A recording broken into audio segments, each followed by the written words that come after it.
This week I really wanted to make a cozy kind of character design. I wanted to just kind of enjoy art again, which I'll explain a bit more later.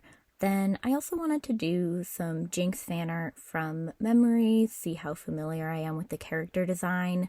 So it's mostly just a casual, cozy, fun sort of week. So, hi, hey, hello, if you're new here, my name is Rain. If you're not new here, welcome back. I really appreciate you stopping on by to my little corner of the internet. And if you are comfortable or want to draw along with me and you want to tell me about it in the comments down below, I would love to hear about it. But let's just get into the video. For those who were here last week, yes, I am still sick. I have been sick for 2 weeks now. Sorry about the voice. I will be trying to edit out some of the worst of it, but I can't do anything about that. So, why cozy? What's the mood? What's the vibe? Why's the vibe? Well, you see here, I feel like I've been having a hard time enjoying art in the kind of like free thought, like no care, inhibitions to the wind kind of way that I really feel like is important for artists to try and engage in and have fun with, right? Sure, there's character design for the sake of making a very intentional, fun. There's always room and definitely more of a need probably for designing characters that serve a very deliberate purpose. Their design is very intentional, well thought out, everything is deliberately placed to be interesting and visually stimulating, the whole outfit, the hair, the colors, everything is meant to serve the singular purpose of telling their narrative and telling us about them before they've even opened their mouth, right? But I think that as artists, especially artists who do characters, there's always room to just draw the first thing that comes to mind and not worry about the intentionality of the character as like a serving of a purpose, right? To just draw what feels fun and right in the moment. And that's what I wanted to recapture this week for myself, because I feel like I have been having a lot of issues personally with just not caring about the final result to the point where I just like turn off my brain altogether and just kind of don't engage, like zero intellect, full instinct, which is how I usually like to create art, and that's how my rendering process usually goes. But I've been thinking a lot more about my sketches recently, and I've been really like taking time to think, do I even like this sketch? Is it worth finishing? Do I redo it? And all of that. And I don't want to think like that this week. I want to just like draw a cozy, comfortable lady who's just adorable. Like, that's the goal. That's the sole thing that I want to achieve this week. And so with that, I definitely wanted to draw someone feminine. I very rarely draw men anymore, but mostly just someone who felt like a huggable, pie baking, cottagecore lady. And then everything went out the window.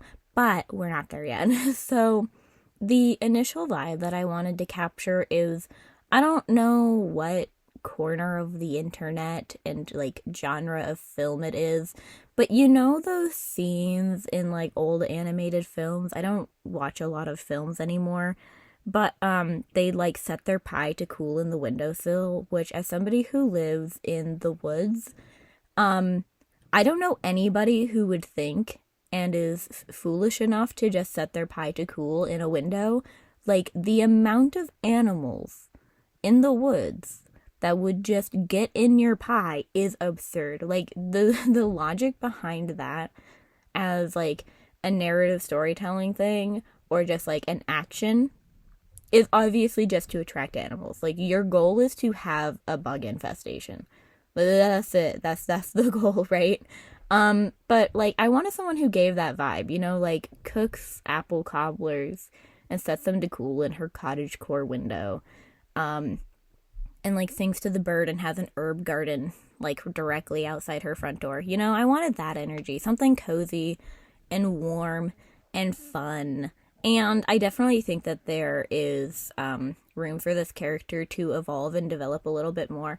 I've had some ideas since finishing my spread on her, and I definitely think there's room for some seasonal outfits that I want to draw, and I actually want to color her in eventually. But for the most part, I'm trying to think of like a basic outfit because that's kind of my biggest crux in character design, because my idea of like cozy and fun is definitely not entirely other people's idea of cozy and fun. And I think that that kind of brings a lot of issues about me getting my messaging across, right? Now, just because I said that I wanted to make a fun character with no consequences and no additional thought to it does not mean that I can't create lore and that I can morally, as somebody who likes character design, not make lore to justify my decisions after the fact. So I'm thinking that this character is likely an orphan. Now, edgy, yes, but hear me out. She has a bit of a schoolgirl kind of vibe with the tie that she's wearing, and so it seems appropriate to think that she's probably in high school or college, but she's living alone in this cottage in the woods, and I really liked the adding of little like emotion lines like around her hair, and I think that she's got some magic to her, right? I think that maybe her hair has a little bit of a sentience to it, or like she's in tune with nature in some capacity. Maybe it's kind of elemental in a sense, and it kind of like connects with the nature around her and kind of forms and moves with the wind and like all of those weird elemental vibes. I don't know. But I'm thinking that she's probably 18 or 19 years old-ish, and she lives alone, probably has raised herself based on the forest, and probably has some like connections with the forest animals, like they helped raise her kind of energy and vibes to overall kind of just, you know, not keel over and die because the woods are scary and there's a lot of predators. But like, I don't know, the wolves liked her or something. They were like, yeah, no, this is our child now, whatever. I don't know. But I think that she's definitely got some sort of elemental kind of attunement to her. And I think she's definitely kind of forest oriented. And yeah, I like that vibe. I like it a lot. And I definitely want her hair to be a key component of her character design and her overall personality and skills and magic. And that's largely because I don't draw a lot of characters with long hair. And so when I do, I usually want there to be a reason for it. Like, I want the hair to have some sort of significance if the hair is going to be long. I think this is because I have short hair, and I have short hair for a very specific health reason for the most part, but then I also think short hair is super attractive on femme-presenting people. So I'm just, like, naturally drawn to short hair. So I think that might be it, but I want the hair to have some sort of sentience to it. Maybe not necessarily like a separate living, breathing entity attached to her head, but I want it to have some sort of emotive quality, right? I want it to kind of embody her overall feelings and kind of like vibe with the nature around her and kind of react accordingly with that, if that makes sense. I think it does, but I'm also just sick enough at this point where I make sense to myself, but I'm not sure if I make sense to other people. So I'm picturing this manifesting like kind of like animal ears on humanoid characters. So, you know, like the animal ears will like perk up when they're excited, and then they'll kind of like deflate when they're like sad or upset, you know, kind of like that, but with hair. So when she's like super like energetic, her hair will like puff up a bit more. She'll have more kind of like frilly like loose ends. They're not, what are they, like more cowlick type things, and like independent strands everywhere. And then when she's feeling defeated and deflated, her hair will go like straight, and it'll kind of just like, it'll look like she's been like standing in the rain, you know. It's like just like flat, just mop kind of energy, right? I'm picturing that kind of for the character design approach, and then like this is her kind of base status where her hair is like pretty puffed up, I think she's a pretty energetic, kind of high energy person. I want her to be kind of golden retriever energy, like very in tune with nature, very much loves like long walks, like harvesting berries for her cobblers and stuff, type stuff, just warm, sunshiny, I don't have a lot of characters that enjoy their life at all. And I think that's because character designs are often a reflection of myself and the headspace I was in when I designed the characters. And then for the characters that stayed, they were generally characters that came out of particularly key moments in my life, or they very much are in tune with kind of my basic state of life. So I don't enjoy life very much as somebody with a chronic illness that very much dictates the entirety of their life. And so a lot of my characters aren't high energy and fun and snazzy kind of characters because I'm a very low energy person who doesn't have a lot of energy to give towards being kind of playful and high strung. So I'm wanting to design more fun characters to bring joy to the life of my original characters that are a little bit more chill, low energy, kind of go with the flow vibe sort of people, and also my high stress, kind of like paranoid characters as well.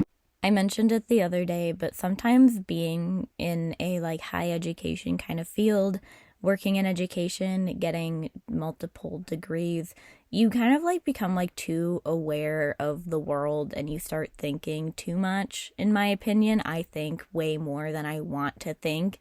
And it's hard to just like shut the brain off and just like enjoy the very like fact of existing, like it's like mixed with the OCD, which has me compulsively and obsessively thinking about things all of the time, and anxiety, and then also just kind of like being kind of trained by the scientific field that I was originally going into to always be critically thinking about all of the possibilities and like trying to think of hypotheses for why things work the way they work.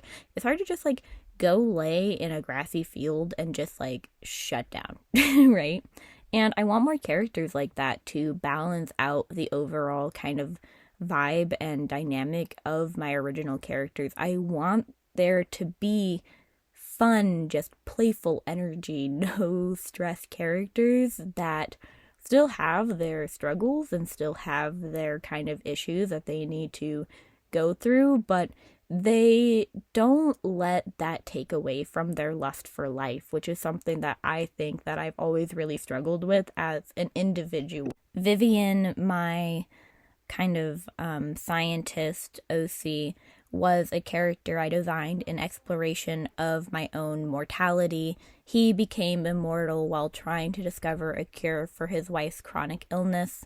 She did not survive, and now he is forced to live on without her, having no solution to this newfound immortality, and having to live with the regret of not being able to save her. Eris is my character that kind of explores a lot of that paranoid thinking and the obsessive compulsivity that at the time when I designed her wasn't diagnosed as OCD, but was manifesting in a way that was very heavily dictating my life. So she is kind of my chaos character. She's the reincarnate of Eris, the goddess of chaos from Greek myth, basically. And she's very Murphy's Law, She's constantly attracting the worst possible scenarios. Chaos is always surrounding her, and her magic is very uncontrolled and uncontained. Then Nameless is my character that was originally supposed to be kind of my icon character, whom I don't really draw as much anymore.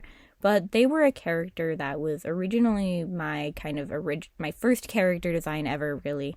And they were supposed to be me exploring how I wanted to present in the world and how I wanted myself to appear to other people. It was an exploration of who I want to be in opposition to who I actually am. and then utilizing that as a way to figure out my own kind of self-improvement methods to become the person that I want to be and be for the people in my life, right? So those are kind of my three primary characters, and then I have my other Greek god characters and my Norse god character. So Loki is probably the weirder of my characters. I coveted and designed for the very particular reason of wanting to explore the journey and the process of PTSD and the memory issues that can come from severe traumatic incidents. So I have this video game that I would love to make. If I could do anything I want in the world, I would make this video game.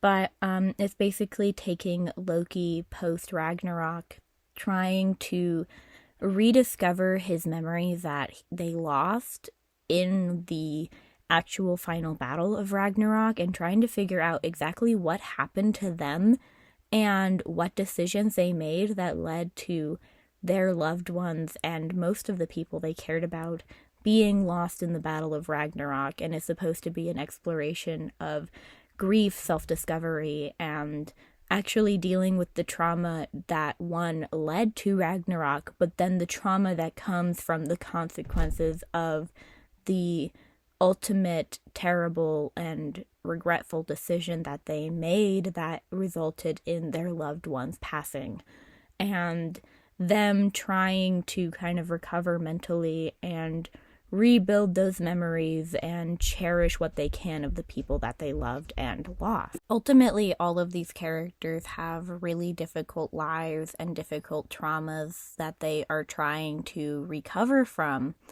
And while being an orphan and being raised in the forest is a trauma, to an extent, I do believe how you deal with that trauma is part of how you recover, right? As somebody who has PTSD and has had multiple traumatic incidents, I found that the way that I deal with those experiences, once I have managed them and talked about it in therapy, the way that I kind of reforge those experiences in my day-to-day life is a large part of the recovery process for me. And I want to now design a character and have a character who I can forge around the idea that, yes, terrible things happen to you or terrible circumstances happen to you, but to an extent, we all forge our own path. And while we may be severely disadvantaged compared to other people in the world or other people around us, if we persevere, we can accomplish anything and succeed despite our initial limitations. And I want to design a character that has a rough upbringing, but doesn't let them stop doesn't let that stop them from enjoying their life and having fun and pursuing their own personal passions and enjoyment and having a lust for life. Because I think another thing, and something I need to make an illustration on for my chronic illness series, is when you live in constant chronic pain 24/7, you are incapable of not being in pain. It is hard to have a lust for life because every experience is tainted by the fact that you are never comfortable and not capable of being comfortable. And so, to an extent, I want to create a character that has a lust for life because I am, to an extent, envious of people who are able to just enjoy the raw experience regardless of anything happening. And I want to create a character that I can then give these experiences to and look up to and admire of my own creation to help inspire and encourage me to do my best to have a greater lust for life, regardless of my own physical discomfort, regardless of the situation, if that makes sense. So perhaps this character is more depressing in terms of how I am trying to reforge them now that I've started to design them. But this is also kind of how a lot of my character design goes. I design a general idea and an aesthetic that I like to look at, and then I create a backstory and a purpose for the character in my own little universe, and then continue to try and design their character now based around and kind of reframe them in terms of making the story make sense, but also keeping kind of that initial design that came to me and felt right. And that's what I like about character design, is the characters that I can make both for just like the visual pleasure of this is what came to my mind, this is what I wanted to make, and then designing a story and then reframing their outfits and choosing a color palette based on the overall story that I end up coming up with or deciding upon. So generally speaking, I don't color them in this video because I really want to think about this, and I'm going to be testing a lot of color palettes. I think what I'm going to do is I'm going to make a digital sketch of them, print it out on some marker paper, like duplicate it and have like 6 of them, print it out on marker paper and color them that way, and test the color palettes in either a different video or a YouTube short or something. But I want to spend a lot more time thinking about the color palette because this is something that I generally have a harder time deciding upon, you know, because like I have to commit to these. I don't have to commit to these. I can change my characters whenever I want. But it's a little bit more committal than an outfit because, you know, you can always justify a character changing an outfit. And maybe even like dyeing their hair, but like their skin tone and like their general base color palette is something that I really want to put a lot of time and thought into from the get-go. I just found out that you can hear when I start and stop the new recording on voice memo for my voiceover, so I'm moving my mic a little bit, but I am in bed because I'm sick, so there's not a lot of places to move you. So if you hear the tapping, that's what that's been. Me like clicking the trackpad. But let's talk about the actual kind of like character as she's existing right now. One, I needed bows and cuteness on this character. It was a necessity for my mental stability and well-being. So she is wearing like a thick, probably fully opaque or mostly opaque tight with bows that goes probably up to like the mid drift, like definitely on the shorter end for a character. I'm thinking like small ball of sunshine energy, and so I think the bows go all the way like top to bottom, and she probably doesn't wear socks because these are thick tights, but I haven't decided shoes. I'm thinking like those like classic cute patent leather black ones with like heart buckles or something like that, or maybe more bow buckles just to keep the general vibe of the character. But I'm also kind of thinking maybe giving her heart cartilage piercings for if I ever do like a close up of it, of her ears and like her face. But I'm thinking more the less closed eyes because I like the dopey feel to it, you know? And I think that it's just kind of really cute. Like, I want to keep the eyes closed for most of the time so that when she does open them, it's like a, adorable kind of moment to her, you know? Like, they're really big, just massive, shiny eyeballs, you know? Like, borderline uncanny how just cutesy the eyeballs are, because that sounds super fun, and I really like the idea of it. And I like to think that she has a little bit of an attitude to her. That's why I did the hands behind the back and the hands on the hip, you know? Hands behind the back just felt kind of like proper. I think she tries to be a respectable person, you know? When you first meet her, she's really trying to like look professional and like put together and be like, I'm totally a mature adult individual. And then you show her like a shark plushie and she just like spontaneously combusts, just like it's so cute, and just child happy soft brain activates and every mature aspect of her just goes out the window, just like just a happy moment. First design, I didn't have the bow on the front of the skirt. I left the lack of bow on the skirt in that first image because I'm not entirely sure how I feel about it, but I think I like the bow, the tiny bow. A big bow feels a little bit too, like, I don't know, not too childish, because I really like big bows on, like, maid dresses and designs, but it feels a little bit too, attention grabby, like, I want her hair to be the more important element of her kind of personality expression. The outfit's important, but I don't really want it to be kind of that key component where you're like, wow, that grabs your attention first. I want that big kind of like ooh moment to come from the self-expressing hair. I think there's room for a big bow if she ever ties her hair up, or like little clips in the hair that have like a little bit more big snazz to them, but nothing for like a base character design that I'm super interested in. Now, I end up being really conflicted on how I feel about a long skirt versus a short skirt, because I love me a fun leotard, okay? Like, I really do, as a like character design element, okay? Like, I love them, I think they're fun, and I wish I could be the type of person who wears a leotard. I can't. Like, physically, for like health reasons, I can't like ever wear anything like that. It just does not work for me. But I really like it, and so like I'm really drawn to the idea of giving a character a leotard.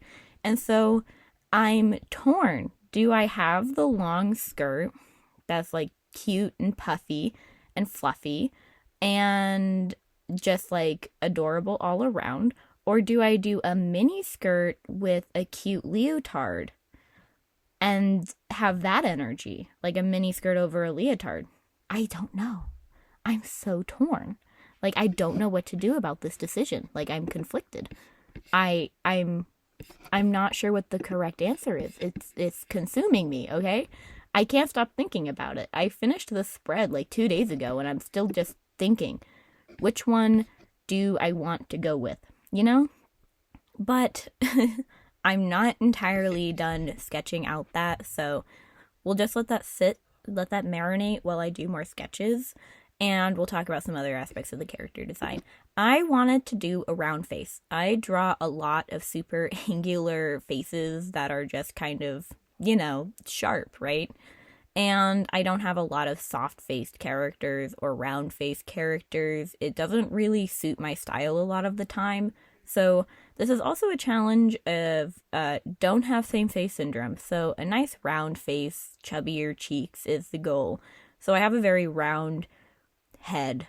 It doesn't really suit my usual kind of like vibe and style, but I'm down and ready to kind of confront the challenge of what I'm going to do about that and kind of how I'm going to approach it, but I'm not 100% there yet. So overall, it's kind of like, I'll figure it out when I do a more kind of like finalized illustration of them, but for now, I'm just kind of like squishy. Bigger thighs. I think I want to make her a little bit more heavy set in future drawings. The clothes are baggy and the skirt's so big that it's kind of hard to tell. But I want to make her a little bit thicker in future drawings because I really like the idea of her being a super good cook and just being a little bit more squishy and round on the edges. Just, I don't know, it feels like it suits her personality, and I need to do it, okay? Like, the character told me, okay? This is not an intentional design decision. The character is telling me that I didn't draw her thick enough, okay? So, I'm thinking in terms of the clothing. This is her kind of spring go-to outfit. This character, I have to do winter drawings of her. I have to, okay? I think that she is 100% the sort to wear the biggest, cutest darn scarves you've ever seen, okay? I think that they're like super thematic to her favorite animals, and like they have like little like mittens on the end or something dorky. I haven't figured it out yet, but I just know she's the type, okay? She's gonna have the cutest oversized scarves and like big cardigans over her impractical basic fit. Like she'll probably wear a long sleeve button up in the winter, but she'll still wear her skirt and tights, and it's like, aren't you cold? And she's like, no. No, I'm not. Just like extra thick tights with bows, you know? Like, I'm not cold. I am having the time of my life right now. So it's more like the accessories change with the season. The base outfit will probably be pretty consistent. She does give like cargo energy as well, but I'm not sure how I feel about that. You know, I'll have to explore that a little bit more. But I think that she definitely has a very like cozy, squishy kind of vibe to her. I don't think she's particularly fashion oriented because I think she makes a lot of her own outfits. So she probably crochets all of her own cute animal themed scarves and probably made all of her outfits. So she probably doesn't have a lot. She rewears the same things basically all the time. Probably hand washes them as well because we love a sustainable queen with the energy to do that. But I'd say she probably has like 3 skirts, like 2 or 3 shirts that she likes to wear. And that's just kind of the overall vibe. So I think when it comes to the character, it doesn't make sense to give her more than accessories, right? Like, I think that the actual base fit is very consistent due to the fact that she probably makes all of her stuff by hand. She probably thrifts every once in a while, but she's the type of character to thrift flip. Like, she is physically incapable of not touching it and redesigning some component of it.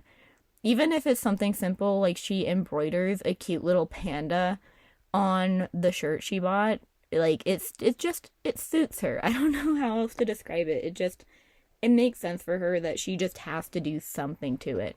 You know, she can't just leave it as is. You know, she's got to add flavor, a little bit of herself to every outfit that she acquires or like wants to wear somewhere.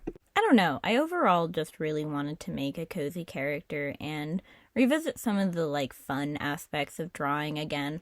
I've been having a lot of issues where even when I'm drawing, I really think like, is this worth showing to other people and talking about for a prolonged period of time recently?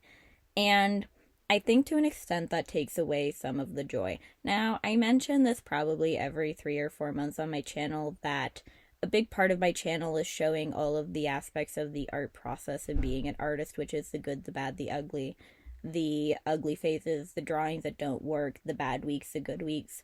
But that doesn't mean I don't end up caught up in the idea that the work is bad and that it's not worth showing still. You know what I mean? Like, I still have issues grappling with those feelings, which is a large part of why this week I wanted to draw a character without actually having a design in mind from the get-go and do a Jinx from memory kind of fan art thing. Jinx was just the character that felt right in the moment. It could have really been any character, but Jinx is just who I was connecting with in the moment, and I really wanted to draw and do more of in my sketchbook. So Jinx is going to be the entire second half of this video, and I'll talk about the things I got wrong, trying to remember her character design, the fun things, the bad, the good, the ugly, all of that, the questionable art style shift I did just for Jinx that I'm not sure how I feel. Like, all of it's gonna happen in a minute, but basically I mostly just want to have a moment to talk about how I just have been like artistically struggling with my own self-worth because imposter syndrome sucks. So let's have a quick chat while we get started with the Jinx sketch. So imposter syndrome is kind of like the plague of the majority of artists. This idea that because we're not as good as other artists, we are therefore not valuable or desirable as artists, or this idea that we're not progressing fast enough and therefore our work is not worth showing. And I think that I've been having a lot of issues with that in the sketchbook because, one, I haven't drawn in a sketchbook this big since I was 14, and I did it for an art class, so it was not something I did because I enjoyed it. And doing that, I feel like it's a lot harder to have cohesive looking pages and spreads. And because of this, I feel like my sketchbook isn't presenting as desirably or even less aesthetically than my already really unaesthetic sketchbook tours from the past. And it's making me seem less together and professional for some reason. And I know it's all in my head, but I think a large part of it is because there's so many less pages. I feel like every page should be more valuable, which is not true. Just because there are less pages in this sketchbook because they're larger, like the sketchbook is larger and less pages than a smaller sketchbook with way more pages, does not mean the pages need to be more inherently valuable. You know, in my old sketchbooks, I had no issue putting in gesture drawings, perspective studies, just pages of me drawing boxes for the sake of practicing drawing boxes. But in this one, it feels like the pages should be more important. And I think a large part of that is because I only really use big paper for drawings that I know I want to finish.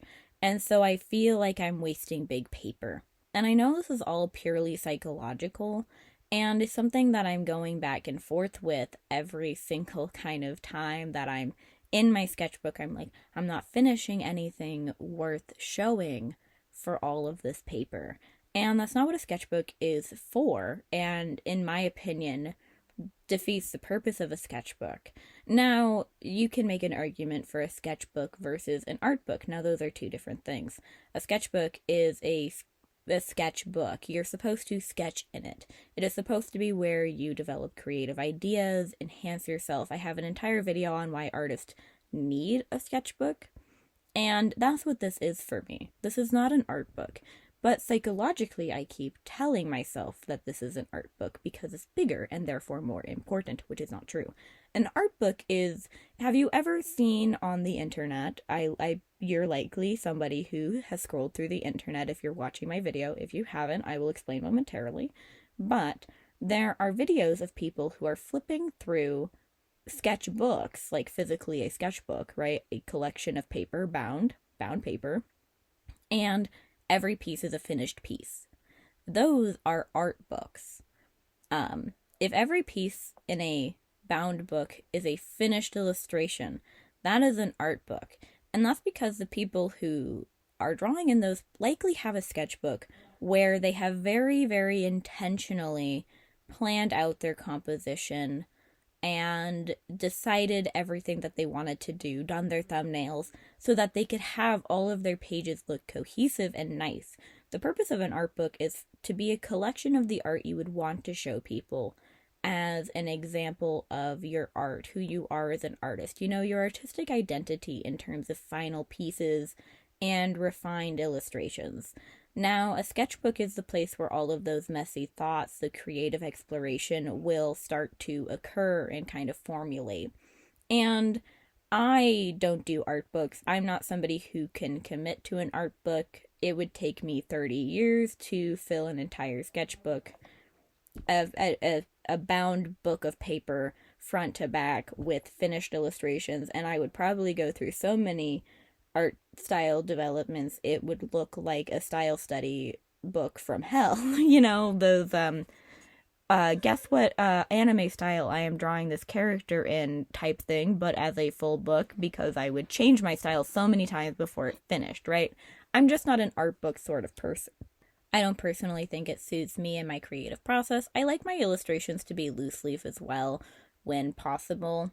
Sometimes I do finished illustrations in my sketchbook. I have multiple finished illustrations in this sketchbook because I just couldn't help myself. And it just makes it harder to scan them. Like, it's way more miserable to scan a sketchbook than a flat piece of paper because you have to contort it so your scanner doesn't catch the edge funny and I have to do all of this extra cropping. It's just a nightmare and a pain and I hate it. So I prefer my stuff separate. I like to be able to put it in clear sheet folders, and I like to be able to glaze it or put Mod Podge over it without having to leave my sketchbook open and in the air for 30 billion years. I like to be able to turn the page and keep working without it just sticking, you know what I mean?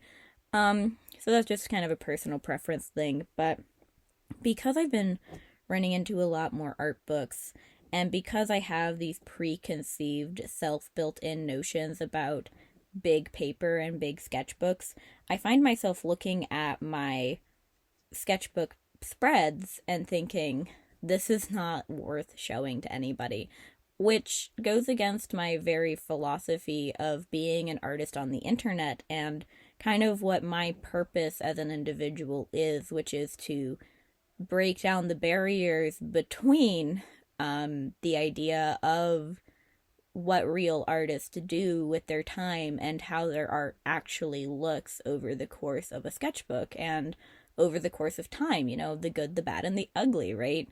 A lot of my art is bad and ugly, according to me and my professional opinion.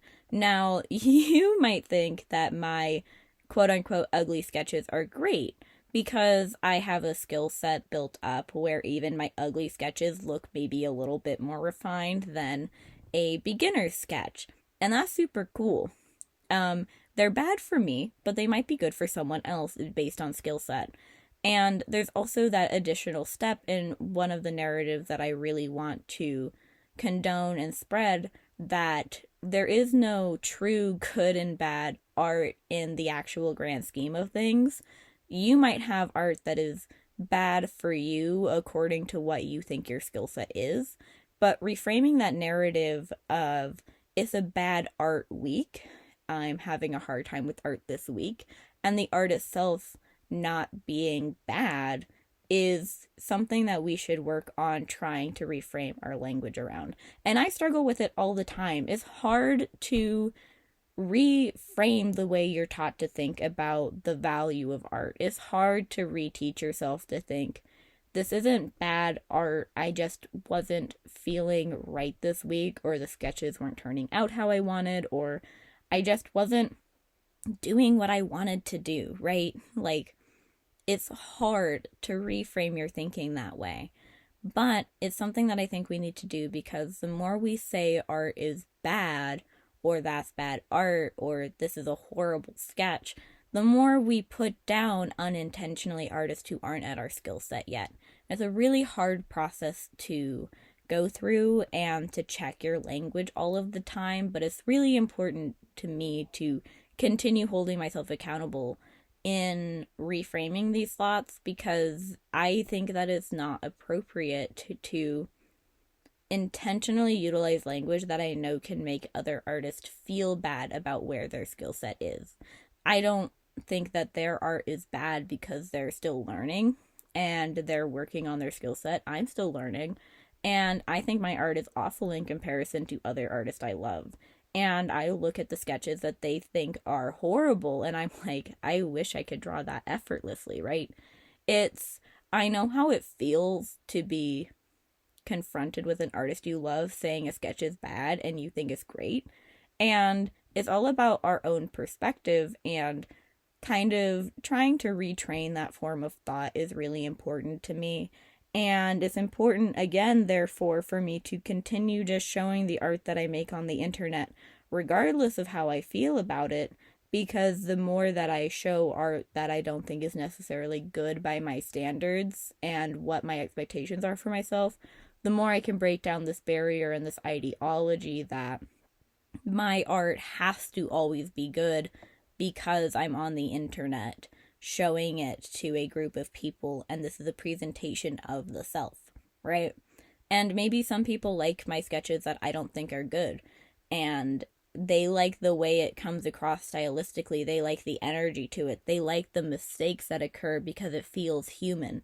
And as the age of AI, image generation becomes more and more prevalent, feeling human almost makes art more magical to me, because I feel like, oh, that's a human error. And I know a human made it, and it's not some stupid machine that's wasting hundreds of thousands of gallons of water a day to generate some stupid images, you know what I mean? So at the same time, it feels right to show the good and the bad of a sketchbook, also because it is simply a part of the artistic process for humans, and it is a representation of what human art truly looks like. And I just need to remind myself of that, and I hope that reminding myself of that also reminds you that no matter what your art looks like, it is good. You are progressing, and you are always getting better. We are always getting better as artists. And so even our worst drawings are a step in the right direction for a more, I guess, artistically prosperous future for ourselves. And we need to value our art that we don't think is good, because it is, again, a step of our own perseverance. And we can still hate it and think it's trash, but I mean, at the same time, it's just a step, you know. It's a milestone. It's a pebble in the mountain of pebble. I don't know, man. I'm too sick for analogies, but basically what I'm trying to say is even the art you think is bad is probably good to somebody else, and we should take pride in every step we take towards our own personal improvement as artists, right? So let's talk about Jinx and everything I did wrong with sketching her from memory. Poor Jinx. I really should script my videos because I always forget when I want to ask a question, but real quick before we talk about Jinx, regarding the character design that I was like working on, do we vote pro leotard miniskirt or long skirt in terms of like overall preference? But okay, question aside, Jinx. So first, almost drew her bangs on the wrong side of her head. That would have been questionable, but that's fine. I saved that one.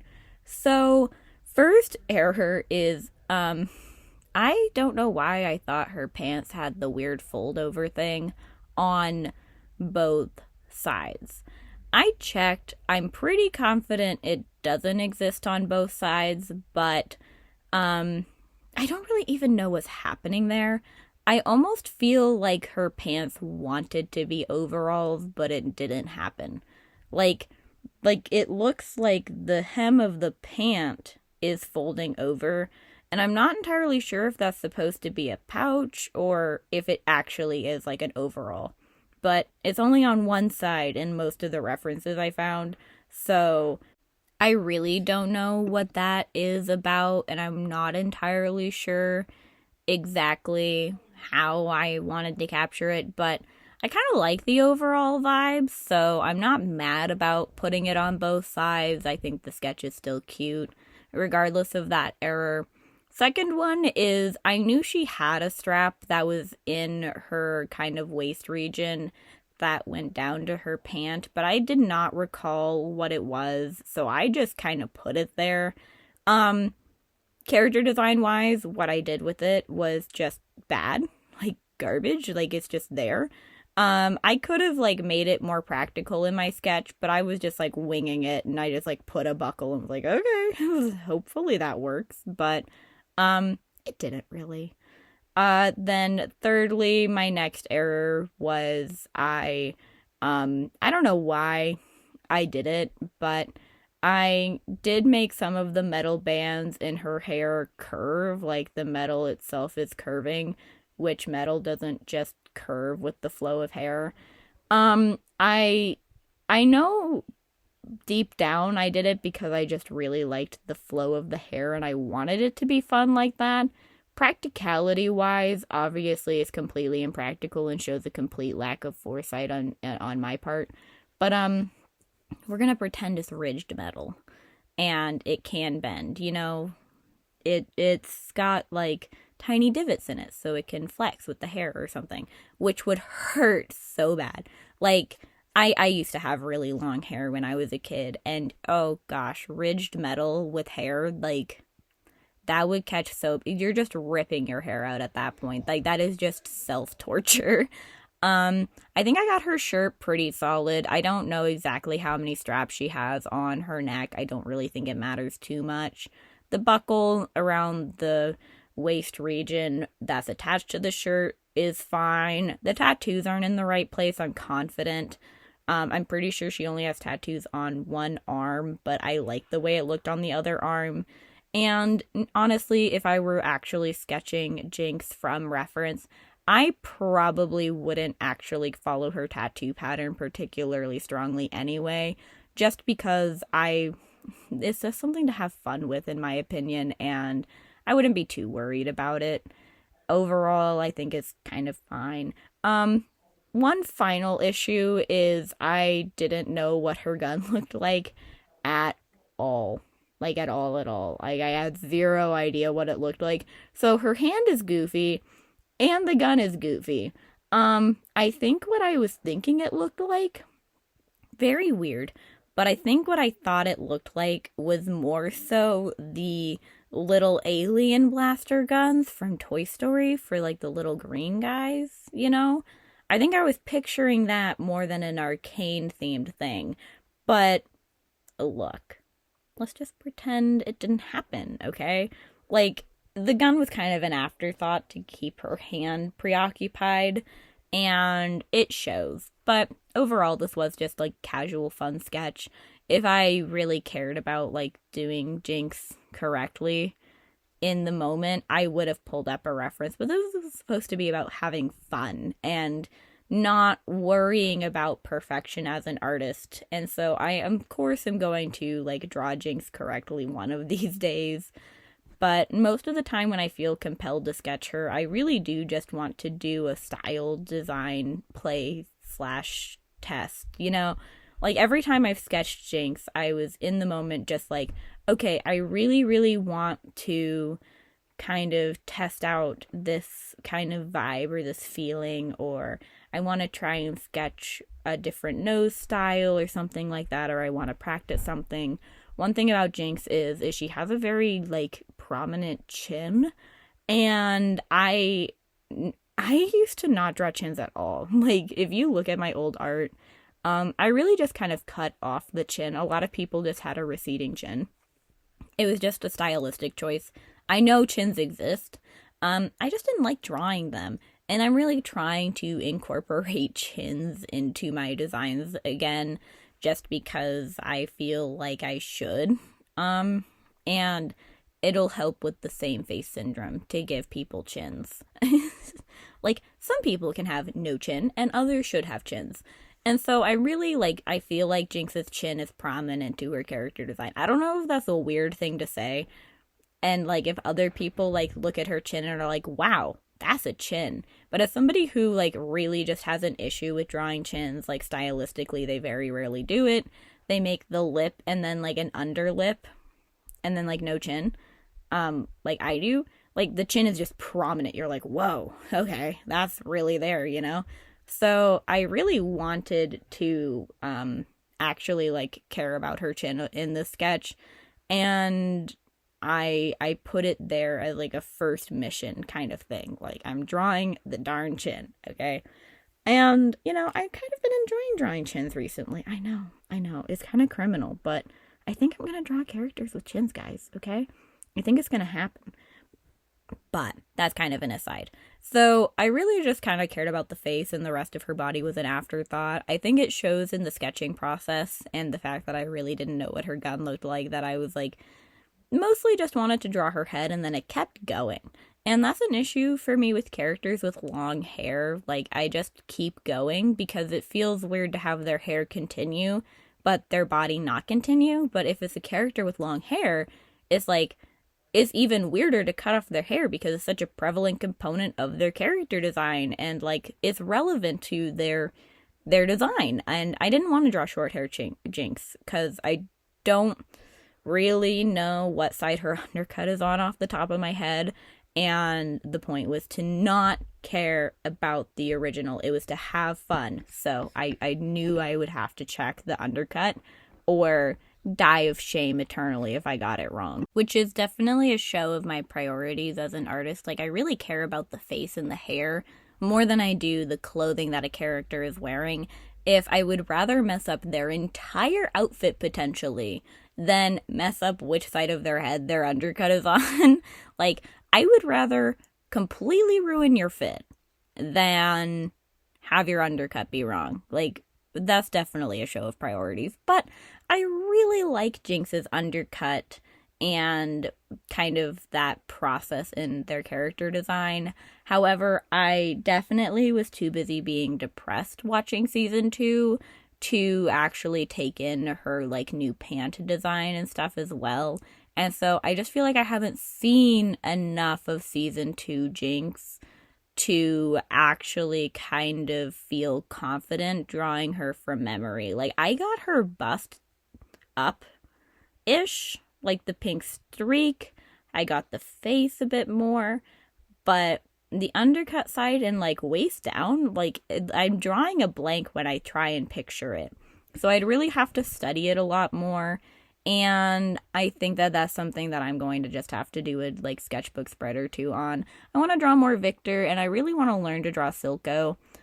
He's definitely a character that I think is definitely really important to some of my other kind of philosophies as an artist, and I really want to honor that in some capacity eventually.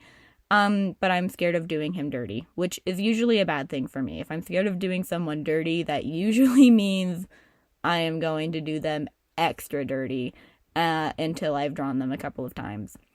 And I've mentioned it a few times, but I'm someone who can't just draw something correctly as a first try. I really do need to practice a character in my style, because I feel like my style shifts depending on the narrative I'm trying to present and the character that they are, who they are. Are they sharp edges or are they soft and squishy, you know? Like, I feel like almost this is kind of like a good kind of example of how my character designs kind of shift a little bit, but also not at the same time, you know.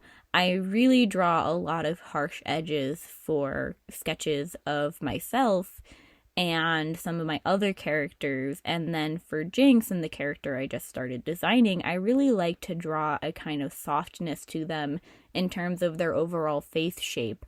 It's not a harsh, sharp jaw from chin to ear. It's kind of a bit more rounded, which I don't usually do when I'm drawing something like myself or Eris or Vivian, right? There's just something about them that I think is very soft deep down. And I think it's the fact that, well, I definitely didn't like blow up my entire family. I have lost a lot of my family at a very young age, younger than Powder was. And I've had multiple attempts at a father in my life. And there's a strong relation to the feeling that you ruin every single fatherly relationship that you have in your life. And a part of that makes it very, like, there's a very intimate kind of emotional connection to Jinx. Watching her lose 3 rounds of fathers, well, she maybe doesn't remember Connell super well, because I don't remember Connell super well, because Connell, their biological father, literally existed for like maybe 5 minutes in the entirety of the show. Like, where were you? I can't laugh because I will cough really violently. I relate to that, you know. I relate to the biological father being gone and then the father after that being gone. I've had, I think, 6 dads off the top of my head, if you count every long-term partner my mother has ever had. And by the time she met her current partner that she's been with for like 6 years now, I had so many father figures in my life that I don't really even feel an emotional connection to the people she's with anymore. You know, like, I just simply don't think I have the capacity to believe in having a dad after every father that I've lost and the abandonment of my biological father and then the death of my second father, I just don't have it in me anymore. You know what I mean? And I stopped having that like drive to want a father in my life. And I feel like that creates this kind of like strong, intimate connection to Jinx's kind of character arc. And that makes me want to draw her softer, if that makes sense. I think it's easy to look at Jinx's actions and think of her as a lot harder and harsher than I picture her, because I feel very emotionally vulnerable towards Jinx as a character, and that process, if that makes sense. Like the process of reestablishing a relationship with somebody and starting that over and over and over again. And to me, I picture her as a very soft individual who was very much disserviced by Silco. I love Silco as a character. I really do like him. I think he serves his purpose excellently. And I think that he is also a severely damaged person, and that this was two traumatized people trying to make a family and have an attempt at a family. However, I think that Silco is not a very nurturing individual, and I don't know that Silco is emotionally vulnerable enough after what happened to him to be emotionally vulnerable and available as a real father figure the way a child probably needs psychologically, especially after Jinx's experiences. And so to an extent, I feel like perhaps he as a father figure failed her in helping her to, I guess, like mentally and emotionally kind of process. And we see that in a huge spoilers for Arcane Season 2 starting right now. I will tell you when it's not and put a timestamp on screen. But we see in the alternate universe, Powder was a very well-adjusted child after everything. And yeah, Vander was still alive in this alternate universe, but I think to an extent it's really about the nurturing of a child, how they actually process these traumas, and the coping mechanisms that you provide them to help them move forward and kind of mentally process these experiences and adjust to society after the fact. And no more spoilers starting right now. I think that to an extent that I really just kind of strongly think of Jinx as a soft child at heart who was not given the nurture that she needed to be well adjusted after everything that happened. And that creates this like desire to draw her as a lot softer than I think her character is meant to read as, you know? Mentally unstable. Yeah, like that's a quick and easy read for me. But I think to an extent I just have a hard time picturing her as homicidal and as harsh as I think she was maybe meant to be conveyed, because I relate strongly to kind of some of her life experiences. Obviously, I did not blow up my family, okay? Like, let's be clear, I did not blow up my entire family. But, but, totally not a weird and awkward segue. But I do relate to the struggles with the emotional bonding and the loss of family. And I strongly kind of wanted to keep her soft in my head, because I very much value the idea that if Jinx had been nurtured differently, we could have had a much more well-adjusted and happy version of Jinx. And I like to think about the alternate universes where Silco was maybe a bit more loving and nurturing and was able to provide her what she needed during this hard time to adjust better to society, where she was a little bit less of an employee slash daughter and maybe more of a daughter and less of an employee, and all of these different things. And I think that there's also realms and alternate universes where Jinx is just purely incapable of mental stability to the point of complete dysfunction, right? And I like to think about these kind of alternate versions of kind of nature and nurture and stuff like that, because my brother is a psychology major and we talk about psychology and psychological theory a lot in this household because of that. I help him with his papers like grammar and editing, forming thoughts. I ask him, I'm the one who reads the paper and asks the question of, well, this doesn't really make sense to me, so I think you need to explain it more in your paper type thing. Like, I'm the beta reader for his papers to make sure that, like, it comes across to his audience correctly. So, to an extent, like, I have to think about these things a lot, because it's, like, every day one of us is working on a paper or we're kind of having these conversations. He's also getting a minor in philosophy, so I also have to beta read all the philosophy papers, and God, I love philosophical conversations and discussing philosophy, but I really hate the philosophy teachers at my undergrad school, which is where my brother's going. They suck, and they really take the fun out of philosophy, and they really kind of defeat the purpose. It's all about appealing to them and not, like, actually engaging in philosophical thinking, which makes beta reading these papers so painful. Like, so painful. But, we learn to live with it and, suffer through. I'm clearly getting off topic again, which is honestly at this rate in life, my only specialization is just rambling. But let's return to the art momentarily.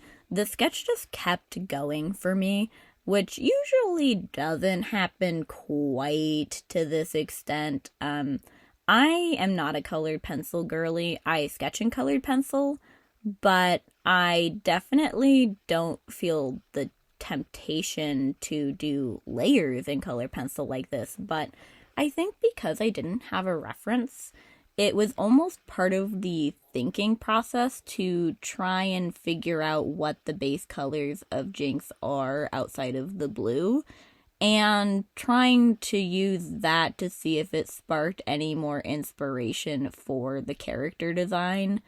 And it didn't really. And it's not the worst thing that's ever happened to me. Like, I think the extra color was fun, but it's definitely not, like, my wheelhouse. And obviously, well, not obviously, if you've been around, you know that, like, this very much does not touch on my coloring style. I'm very hyper poppy, super fun, lots of colors in terms of my traditional work. And because of that, it's definitely, like, a weird sketch in my sketchbook. But I think that if I go back and I add some yellow and greens to the skin, it will start to have a bit more pizzazz to it. I'm not sure. I really wanted to color the sketch with markers originally, but the character design I was working on is on the other side of this, and I don't want to ruin it. I like those sketches a lot, so I'm gonna have to not do that with this one. But it was fun, and the colored pencil just, I don't know, it's playful, so I guess it worked out overall for me. But I don't know, it was definitely, like, it was odd, to keep going and to feel compelled to, like, keep going. I don't know, it's just not something that usually happens with colored pencil. I will say that I use the Caran Luminance pencils for my base sketching because it's very soft and the markers will generally spread it a lot. So it'll blend in and it'll be less harsh, which is easier to cover up with paint pen or blend out all the way with markers. So the sketch kind of dissolves, I guess. It's kind of my version of, like, sketching with marker, because I can't do pencil. It gets too muddy with the amount of layers I utilize. Like, it won't look good. And I have too many commitment issues to sketch with marker, because I don't really know how to cover up a, like, super messy marker sketch. I really want to do it one day. I'm gonna challenge myself to do a full illustration where I do the base sketch in marker, but I'm scared. But the Caran Luminous pencils are way too expensive, like way more expensive than they should be. And they don't fit in my handheld pencil sharpener, okay? I use the Blackwing pencil sharpener, and these are too fat to fit in it, so extra stupid. But they're really soft color pencils, and the marker just absolutely abolishes them, which is great for my style. If you want the color pencil to survive a marker overlay, do not use these. It will stand out, but it'll get super smudged and all of that. I do my color pencil layer on top of my marker, and usually before the paint pen or intermingled with the paint pen. So, I mean, this isn't super relevant for the sketch, but I don't know. If you're looking at these and you're like, wow, these look really nice. They're very soft. It takes a lot of layers for it to be opaque or a lot of like hard pressure. And I will say that these pencils get eaten up pretty quickly if you don't use them just for basic sketching, but they're overall really good and I do recommend them for my artistic process. If you are new here and you're like, what is that artistic process, ma'am, since you're saying that this is not usually how you render anything, I will have a video linked in the cards that you can look at and go to, but also I will probably have playlist and there will be a video recommended probably pretty soon because we're getting to the end of this video that you can look at to see my more rendered finished illustrations for when we're not doing a casual fun sketchbook session sort of week. But with this being said, I think I did a like 7 out of 10 job of capturing Jinx's character design from memory. Yeah, 7 out of 10. Give me a rating down below. How good did I do capturing her from memory? And feel free to absolutely obliterate me emotionally. Give me a 4 out of 5 if you think I deserve it. Like, seriously, go for it. But I don't know. I think I got about a 7 on it, honestly. Like, I don't think I did that bad. And, like, I think it captures her resemblance at least. That's probably beyond enough yapping from me, so like if you like, dislike if you dislike, comment any thoughts or opinions you have throughout the video, but most importantly, enjoy the artistic process. Your art is good for you and your state and your progress right now, so don't let anybody bully you or tell you otherwise. We're all on our own path and artistic journey. Subscribe if you would like to see more of my content. I post every Saturday at 9 a.m. Pacific Standard Time, and I hope that you have a wonderful rest of your day, night, wherever you are. And with all of this being said, bye-bye!